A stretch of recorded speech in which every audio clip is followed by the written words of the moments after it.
Everyone welcome to my channel. चलिए आज अपन पढ़ेंगे silent feature of genetic code के बारे में। देखो साइलेंट फीचर टोटल 6 होते हैं और सबसे पहला जो साइलेंट फीचर है जो कोडॉन होता है वो आपका ट्रिपलेट इन नेचर का होता है और टोटल आपके कितने कोडॉन होते हैं 64 होते हैं। उसमें से 61 जो होते हैं वो अमीनो एसिड कोड करते हैं और जो 3 जो होते हैं वो आपके स्टॉप कोडॉन होते हैं।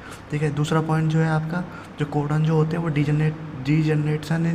डीजनरेट इन नेचर होते हैं क्योंकि कुछ अमीनो एसिड ऐसे होते हैं जो कि कोड होते हैं मोर देन 1 कोडॉन से। जैसे कि आपका फिनाइलएलानाइन है ना, वो आपका यू से भी कोड होगा और आपका सी से भी कोड होगा।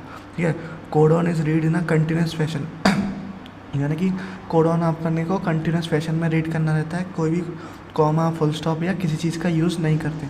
ठीक है, और जो आपका फोर्थ पॉइंट है वो बोलता है कि जो आपका जेनेटिक कोड है वो आपका यूनिवर्सल इन नेचर होता है फ्रॉम माइक्रो ऑर्गेनिज्म से लेके आपका मैक्रो ऑर्गेनिज्म यानी कि बैक्टीरिया से लेके आपका ह्यूमन तक जो होता है सेम होता है। बट इसमें क्या है, कुछ एक्सेप्शन होता है जैसे कि आपका माइटोकॉन्ड्रियल कोडॉन में और आपका प्रोटोजोन जो होते हैं ना उसके कोडॉन में भी आपका थोड़ा डिफरेंस होता है। ठीक है, और आपका फिफ्थ पॉइंट जो है AUG जो होता है उसका डुअल फंक्शन होता है यानी कि AUG कोड करेगा मेथियोनिन को और इसका एक और काम होता है कि ये इनिशिएट करता है जो आपकी प्रोटीन की सिंथेसिस है ना उसको इनिशिएट भी कराता है और आपका मेथियोनिन के लिए भी कोड भी करता है। ठीक है, और जो आपका 6 पॉइंट है ये जो होते हैं आपके 3 स्टॉप कोडॉन होते हैं, इसको UAA UAG UGA। ठीक है, ये जो होते हैं ना आपके 3 स्टॉप कोडॉन होते हैं, इसको याद करने की ट्रिक होती है उल्लू आया उल्लू आया गया उल्लू गया आया। ठीक है, और अब मैं बताऊं कि कोड जो होता है ना